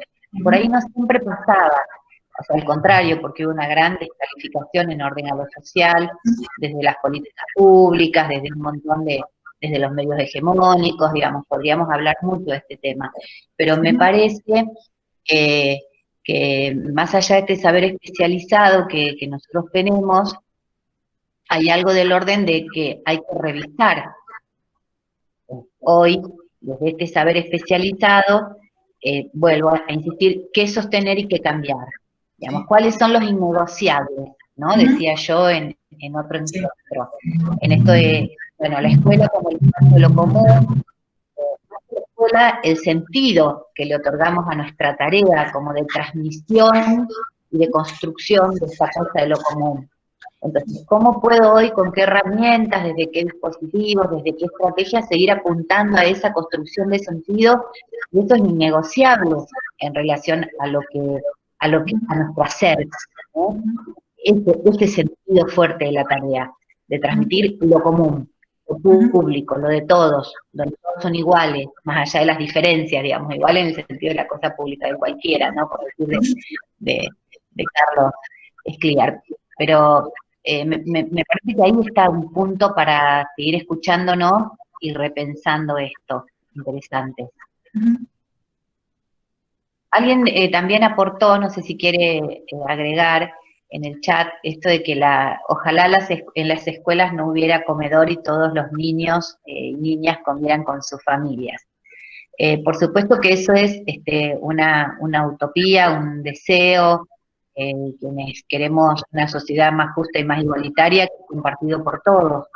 Pero por otro lado, digamos, sabemos la profunda desigualdad social que hoy, como bien dijo Victoria, la pandemia y estos modos nuevos que tenemos de comunicación o de pensar en cómo transmitir el saber, la cultura, todo lo que podemos donar está trastocado y mediado por las tecnologías, donde eso solo lo que hace es, yo digo, la punta del iceberg, porque la desigualdad social era preexistente a esto, ¿sí? Solo esto lo muestra de un modo más crudo, más doloroso, más evidente, y nos pone a nosotros en una situación de qué hacer frente a esto. No es que en el aula o en las escuelas esta realidad no existía. Hoy se está recrudeciendo, porque ayer leí un informe, o ayer, que creo que de datos de 40 y pico % de pobreza, digamos, ¿no? Lo cual son datos que van momento a momento aumentando. Entonces esto nos coloca en una situación donde la escuela sola, ahí sí, no puede. Y al contrario, a veces que el niño o la niña en la escuela cuente con un comedor, es un estado presente que de alguna manera aporta a dar algo pequeñito, pero del orden de las posibilidades para que ese chico pueda aprender, porque ustedes saben perfectamente que una panza con hambre no puede pensar en otra cosa más que en eso primero, son necesidades básicas. Después podemos pensar en qué enseño, ¿sí? Ahora, un niño con hambre no podemos enseñarle, lamentablemente, primero tenemos que llenar la pancita y afectivamente donar cuidado, afecto, para después decir, bueno, puede aprender la operación de regla de 3 o, no sé, o las figuras geométricas, ¿sí? ¿Alguien más tiene ganas de contarnos una experiencia? Nos quedan 3 minutos de 4 de la reunión. Una última intervención.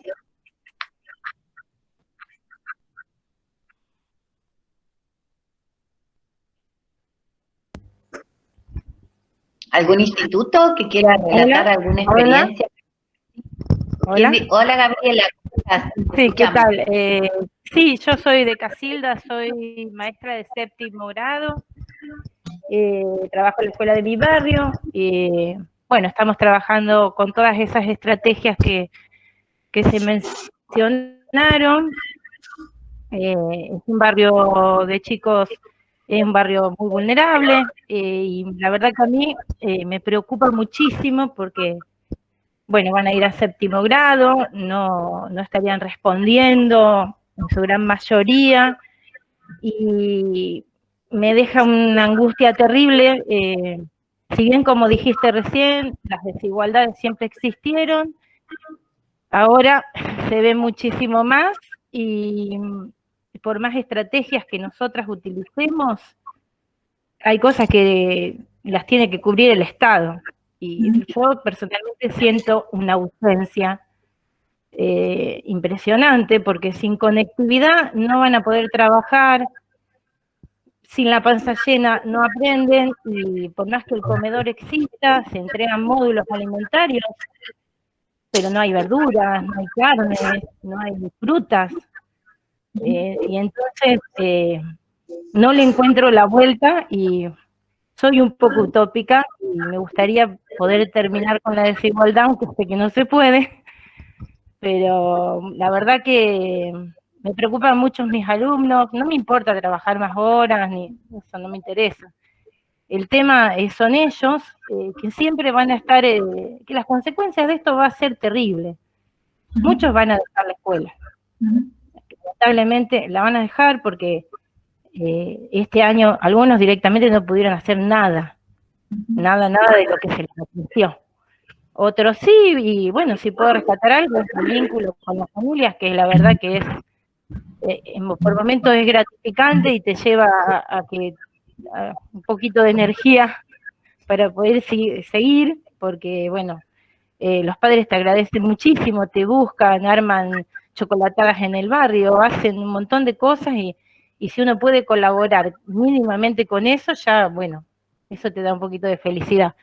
Pero sinceramente me preocupan mucho mis alumnos, los reclamos que venimos haciendo de hace meses por conectividad, y ellos, algunos tienen un celular que comparten, algunos, y si no, cuadernillos de la provincia, cuadernillos de Nación adaptados, alumnos integrados con la escuela especial, a los cuales les adaptamos también las actividades, y a los cuales ellos necesitan el vínculo con el compañero, sobre todo, que no está de esta manera.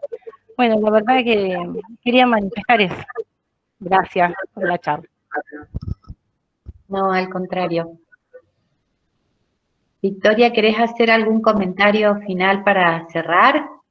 Bueno, de vuelta, para mí es un placer estar compartiendo con ustedes. La verdad es que escucharlas es más allá de que muchas veces hay cuestiones como las que estamos escuchando que nos generan mucha angustia, porque pensar la desigualdad y cómo poder pensar una sociedad más igualitaria, cómo no agrandar la brecha, creo que, y bueno, mi aporte y lo que yo pueda lo que pueda aportar, y nada, seguir insistiendo a que no desistan, a ser solidarios con los y las estudiantes, a pensar que queremos que siga y que no es que estaba todo perfecto, y como decía recién la compañera, pensar en el rezago de aquellos que no van a seguir, aquellos que no se están conectando, que han desistido, de tratar de convocarlos, de que no desistan. Me parece que ese es el desafío más grande, y de, bueno, reivindicar la escuela y pensarla como un espacio consentido y como un espacio de encuentro y de aprendizaje. Bueno, eso, simplemente. Gracias. No, por favor, gracias a vos. Acá estoy escribiendo, pero aprovecho y se los comento a todas. Una compañera que pregunta que es muy enriquecedora la charla, y bueno, ella dice si va a estar grabada. Sí, la estamos grabando, como pedimos autorización a todos. Y hay un Facebook grupal que yo acá lo estoy escribiendo, donde luego subimos, no solamente de este ciclo, que es el ciclo de coformadores y formadores para escuelas primarias, o sea, para profesorados de nivel de educación primaria, sino que también están las de nivel inicial, y vamos a ir subiendo las de nivel secundario, que son los 3 ciclos que estamos haciendo desde el circuito.